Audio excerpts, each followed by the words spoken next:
Bonjour les peluches! Alors comme vous le savez, j'ai un chat, Weasley. Il est souvent présent dans mes vidéos parce que dès que j'allume la caméra, il a besoin d'accourir et d'être dans le coin ou de faire du bruit.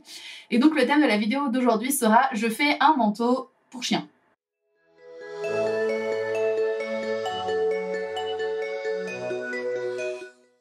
Alors j'ai déjà réalisé des manteaux pour chiens sur le modèle que je vais utiliser aujourd'hui. Je vais vous mettre les petites photos ici. Alors c'était sur le thème Harry Potter parce que le chien s'appelle Lily Evans Potter. Donc forcément il lui fallait un petit manteau Gryffondor.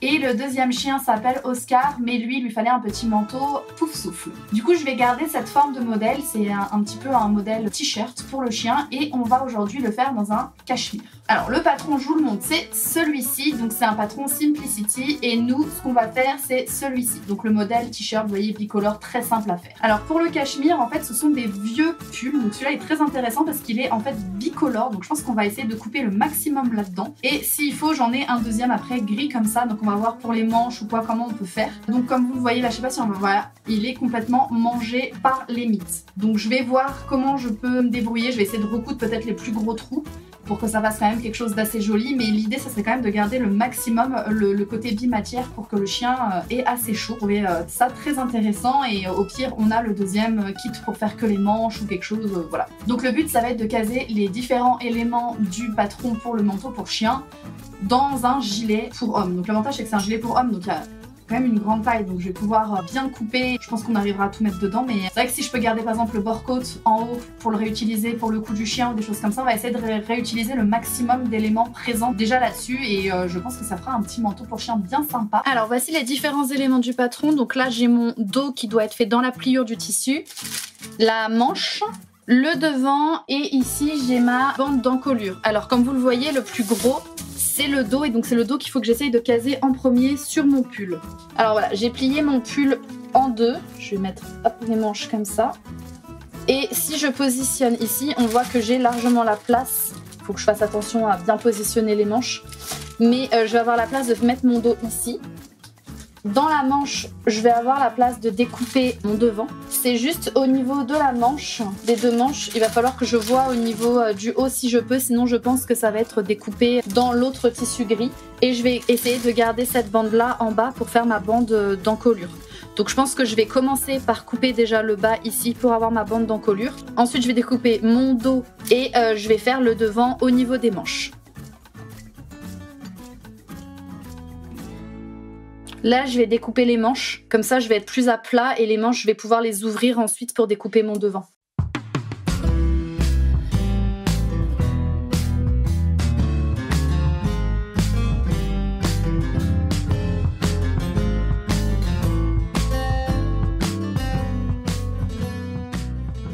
Pour le devant, du coup, normalement, ça se fait dans la pliure du tissu, sauf que je vais pas en avoir assez. Du coup, c'est pas grave, on va faire une petite couture. Du coup, je vais laisser exprès volontairement un peu plus ici pour avoir la place de faire ma couture. Donc il y aura une couture juste sur le devant, mais au moins le chien aura bien chaud.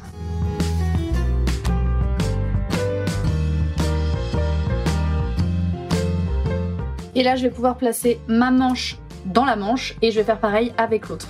Je pense qu'ici, il va falloir que je raccommode un petit peu. Je vais essayer de voir en le tournant, peut-être pour prendre le moins de trous possible, mais sûrement qu'il va falloir faire un petit peu de raccommodage. Alors du coup j'ai découpé à chaque fois dans le gris clair et le gris foncé. Je vais peut-être me donner plus de travail en faisant ça, mais les finitions seront plus jolies. Je vais coudre du coup en fait 2 fois le manteau, une fois en gris clair, une fois en gris foncé. Et ensuite je vais assembler les deux comme s'il y avait une doublure de façon à ce que ça puisse être réversible et qu'elle puisse lui mettre d'un côté, je suis désolée c'était Weasley, et que du coup elle puisse lui mettre un côté gris et un côté gris clair ou gris foncé en fonction de ce qu'elle préfère. Et je vais essayer de recoudre du coup par en dessous les petits trous des mites qu'il y avait. Ça sera juste au niveau de l'encolure comme elle est déjà cousue ensemble ici, où je vais voir comment je peux faire la finition, ou si d'un côté je le fais à la main ou quoi, enfin on va voir, là ça sera plus délicat. Voilà, on va faire comme ça, comme s'il y avait un extérieur et une doublure de façon à ce qu'elle puisse faire le pull de façon réversible. Donc le premier point qu'on va faire, ça va être d'assembler nos deux devants, vu que normalement ça devait être dans la pliure. Du coup je vais faire la couture ici sur le gris clair et le gris foncé, et ensuite on pourra le coudre directement au niveau du dos. Comme ça on aura déjà notre masse qui sera faite et il manquera plus qu'à mettre les manches.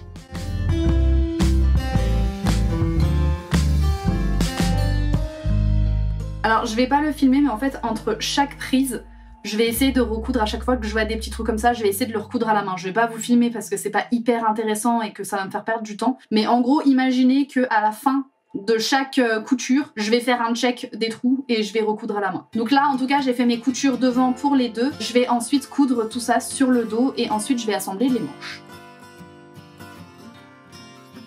Ok, du coup là j'ai mon devant et mon dos qui ont été cousus ensemble, donc la partie grise et la partie gris foncé. Et là je vais coudre en fait sous les emmanchures des manches. Et je vais l'assembler du coup au reste, donc partie grise et partie gris foncé de nouveau. Et on aura quasiment fini en fait notre manteau pour chien. Faudra juste que je l'assemble comme si j'assemblais une doublure comme j'ai pu faire pour les capes Harry Potter par exemple. Et puis on aura quelque chose d'assez réversible et je vais voir comment je fais pour l'encolure. Mais je pense que je vais le coudre d'un côté, peut-être sur le côté noir ou le côté gris, gris foncé, enfin on verra. Et je pense que le reste à l'intérieur je le ferai à la main pour pas qu'il y ait une couture qui apparaisse et pour qu'on puisse vraiment le faire de façon réversible. Je voulais juste vous montrer l'état des manches, voilà, tous les petits trous. Donc je vais passer, je pense, un temps fou à recoudre tous ces petits trous avant de pouvoir faire les emmanchures. Voilà, je vous montre là encore. Et le dernier, voilà. Donc je pense que j'en ai pour un moment à recoudre petit trou par petit trou, à refaire un petit nœud avec le fil à chaque fois. Et ma foi, on pourra enfin avancer après. Je pense que ce sera les derniers petits trous que je vais recoudre. Je vais me mettre un petit film, le temps de recoudre tout ça.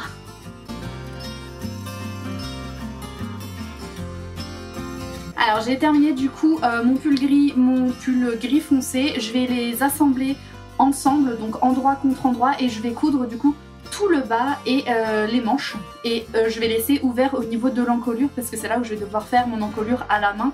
Et je l'ai juste derrière, du coup c'est parfait. Ça garde l'encolure du pull, donc ça va donner un truc assez stylé.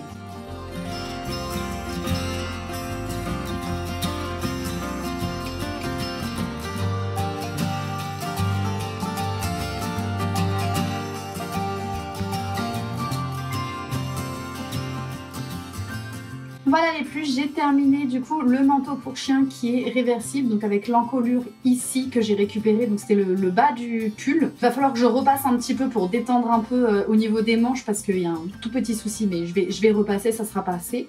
Et du coup bah voilà, on peut le mettre en gris foncé ou bien en gris clair. Voilà, avec bon, il y a des traces, on voit qu'il y a eu du rafistolage au niveau des trous des mites. L'essentiel c'est que ça tienne chaud, que le chien ça soit la bonne taille, qu'il n'y ait rien qui le gêne parce que ça c'est très important aussi, notamment au niveau de, je veux dire, de l'épaule, enfin de l'encolure ici. Pour les chiens c'est très délicat et ça peut leur faire vite très mal. Là ça va, c'est quand même quelque chose d'assez large et élastique, ça devrait aller. Voilà, on n'est jamais à l'abri de quelque chose, du coup faut faire attention que ça tombe bien et que ça ne leur fasse surtout pas mal, c'est le but. Voilà, moi j'ai trouvé ça très rigolo. C'est intéressant de pouvoir réutiliser un de nos vêtements et en faire quelque chose d'autre, notamment pour un animal. Ça évite de jeter quelque chose, parce que les pulls en cachemire ça vaut cher quand même, donc ça évite de le jeter, ça lui donne une seconde vie. C'était une très bonne idée de la part de Zoé. Je vous remercie d'avoir regardé cette vidéo, j'espère qu'elle vous aura plu. Moi je vous dis, n'oubliez pas que tout ce qui est fait avec amour est toujours mieux fait. Faites attention aussi aux mythes dans vos vêtements, hein. N'hésitez pas à mettre de l'anti-mythe, on ne sait jamais. Et on se voit la semaine prochaine.